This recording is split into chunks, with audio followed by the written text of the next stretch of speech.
Pemirsa, aktris Leony Fitria Hartanti atau Leony mengkritisi pengelolaan anggaran pemerintah Kota Tangerang Selatan karena dinilai janggal dan tidak masuk akal.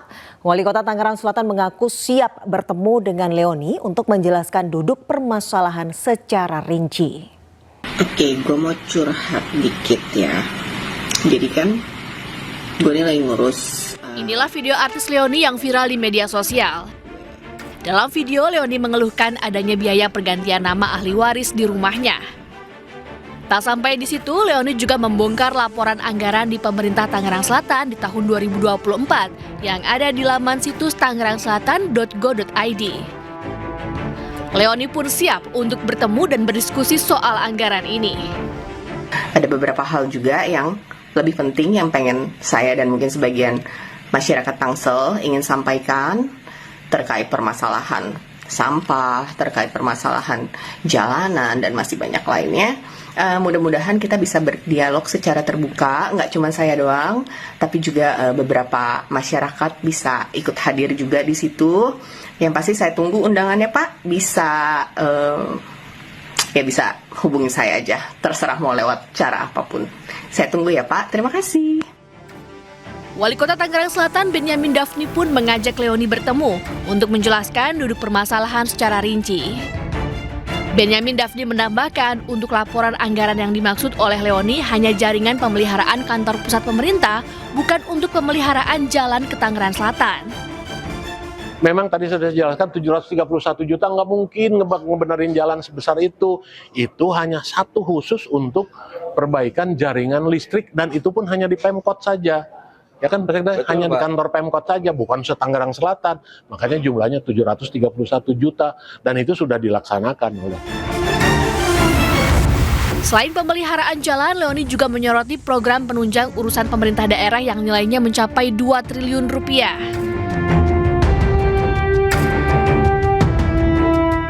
Dalam laporan ini, jumlah beban pegawai pemerintahan Kota Tangerang Selatan mencapai 1,2 triliun rupiah. Sementara anggaran untuk bansos yang diberikan untuk warga hanya sebesar 136 juta rupiah. Tim Liputan, iNews melaporkan.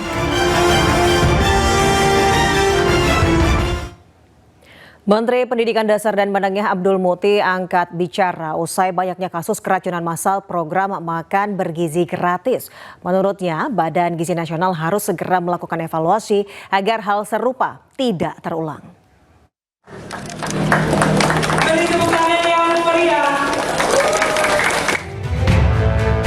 Menteri Pendidikan Dasar dan Menengah Abdul Muti meminta Badan Gizi Nasional sebagai leading sektor MBG harus segera melakukan evaluasi agar kasus keracunan makan bergizi gratis tidak terulang lagi. Hal ini disampaikan Abdul Muti saat kunjungan kerja ke SDN Mandiri 1 Kota Cimahi, Jawa Barat. Menurutnya, Kemendikdasmen sebagai penerima manfaat terbesar mendukung program MBG harus tetap berjalan. Kami Kementerian Pendidikan Dasar dan Menengah sebagai penerima manfaat terbesar dari MBG ini senantiasa mendukung program MBG. Kalau toh misalnya ada beberapa kejadian luar biasa itu, mungkin itu bisa menjadi bagian dari evaluasi. Tapi bagaimana nanti bentuk evaluasinya, yang lebih punya otoritas adalah Bapak Kepala Badan Gizi Nasional dan tentu juga kementerian terkait. Di Jawa Barat, kasus keracunan makan bergizi gratis terjadi di Kabupaten Cianjur, Kota Bandung, Kabupaten Garut, dan Kabupaten Tasikmalaya hingga ke Bandung Barat. Puluhan siswa menjadi korban. Dari Cimahi, Yono, iNews melaporkan. Sementara itu pemirsa, program Smart TV gratis bagi sekolah di Indonesia segera dimulai. Tidak hanya Smart TV, rencananya akan ada program internet gratis untuk mendukung proses belajar mengajar di sekolah-sekolah yang ada di Indonesia.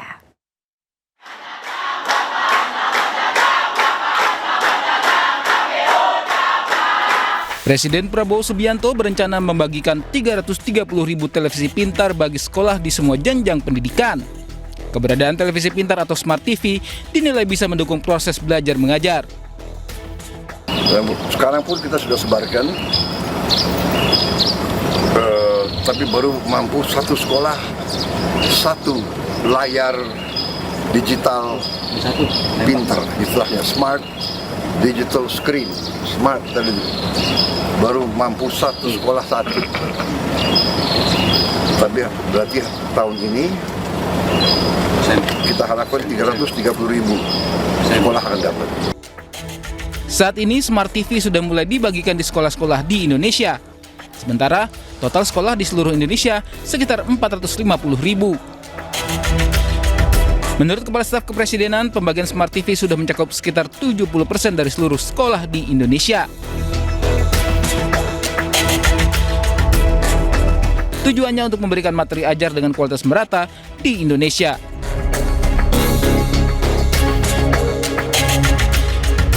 Tidak hanya Smart TV, program internet gratis juga mulai diluncurkan di sejumlah daerah. Pemprov Kalimantan Barat meluncurkan internet gratis di 9 SMA negeri, terdiri dari 4 sekolah di Kota Pontianak, 4 sekolah di Kabupaten Mempawah, dan 1 sekolah di Kabupaten Bengkayang. SMA dulu ya, SMA dulu nanti tahap pertama ya, nah baru nanti mungkin SMP. Dan juga tempat-tempat umum yang ada UMKM misalnya, kemudian tempat-tempat publik umum, itu juga akan terus. Program internet gratis ini diperuntukkan untuk sekolah. Sedangkan untuk internet rumah, masyarakat masih bisa lebih murah 30% dari harga yang ada saat ini di pasaran dengan kecepatan 100 Mbps.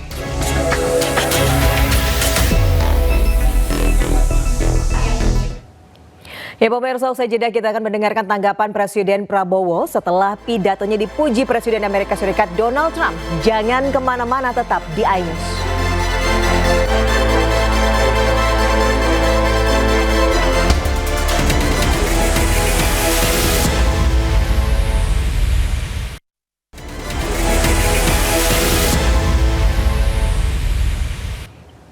Ya pemirsa, pidato perdana Presiden Prabowo di sidang umum PBB mendapat pujian dari Presiden Amerika Serikat Donald Trump. Pujian disampaikan saat pertemuan bilateral antara negara Timur Tengah atas undangan Presiden Trump.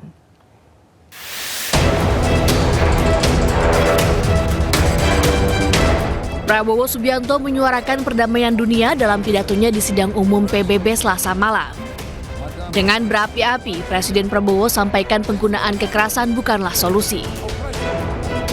To choose the right side of history, the path of the moral high ground, the path of rectitude, the path of justice, the path of humanity, to shun hatred, to overcome suspicion, and to avoid the use of violence. The use of violence will beget violence.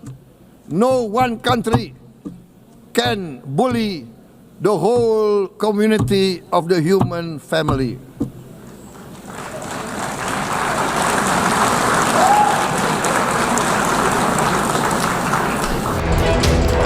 Pidato Presiden ini mendapatkan respon positif dari kepala negara yang hadir.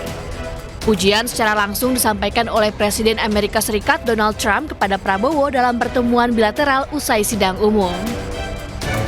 And you too, my friend. Great speech. You did a great job pounding on that table. I said, how would you like to deal with him when you left? It's not easy. You did a great job. Thank you very much. Pidato Presiden Prabowo dengan gayanya yang penuh energi dalam menyuarakan ketidakadilan menggetarkan kepala negara yang hadir. Presiden Prabowo yang mendapatkan giliran ketiga dalam berpidato juga menegaskan posisi strategis Indonesia di mata dunia. Tim Liputan iNews melaporkan. Presiden Prabowo pun buka-bukaan akan tanggapan pemimpin negara lain atas pidato dirinya. Presiden juga tegaskan kedamaian hanya bisa dicapai bila keamanan Israel dan Palestina dijaga. Banyak sekali yang positif ya, karena juga kita dianggap realistis, kita dianggap seimbang.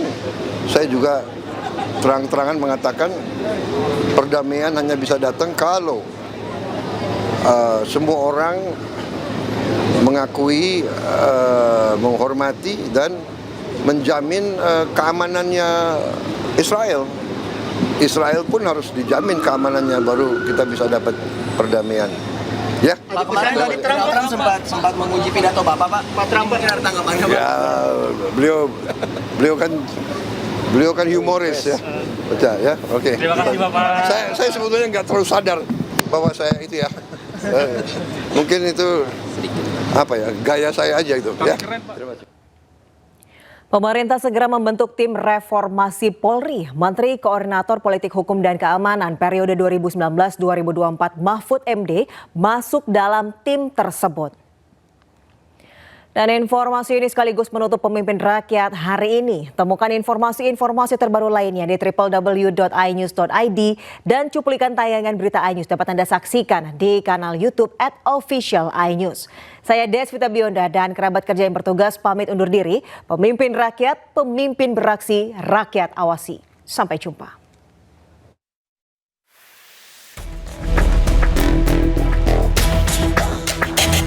Aksi unjuk rasa yang terjadi pada akhir Agustus lalu mengeluarkan sejumlah tuntutan. Salah satunya adalah reformasi kepolisian. Sejumlah tokoh gerakan Nurani Bangsa mengusulkan dibentuknya Komisi Reformasi Kepolisian kepada Presiden Prabowo. Di Istana Kepresidenan dalam pertemuan tertutup yang berlangsung selama 3 jam, Presiden menyetujui reformasi di tubuh kepolisian. Sejumlah nama pun mencuat untuk mengisi tim ini. Salah satunya Menteri Koordinator Politik Hukum dan Keamanan periode 2019-2024 Mahfud MD. Rencananya tim ini akan terdiri dari 9 orang. Mas, kabarnya juga Pak Mahfud udah setuju untuk bergabung. Insya Allah. Menjadi anggota atau ketua? Ya bersama-sama loh. Belum ada yang ditunjuk siapa yang akan jadi ketua, tapi alhamdulillah juga menyampaikan kesediaan. Tokohnya siapa ini, Mas? Main Pak Mahfud. Udah tunggu lah. Ada mantan Kapolri, Mas? Hah? Kabarnya ada mantan Kapolri. Ada. Di sisi lain, Polri sudah membentuk tim transformasi dan reformasi kepolisian di internalnya. Tim ini berisi 52 perwira tinggi Polri yang diketuai oleh Kalemdiklat Komjen Pol Krisnanda Dwi Laksana. Tim Liputan iNews melaporkan.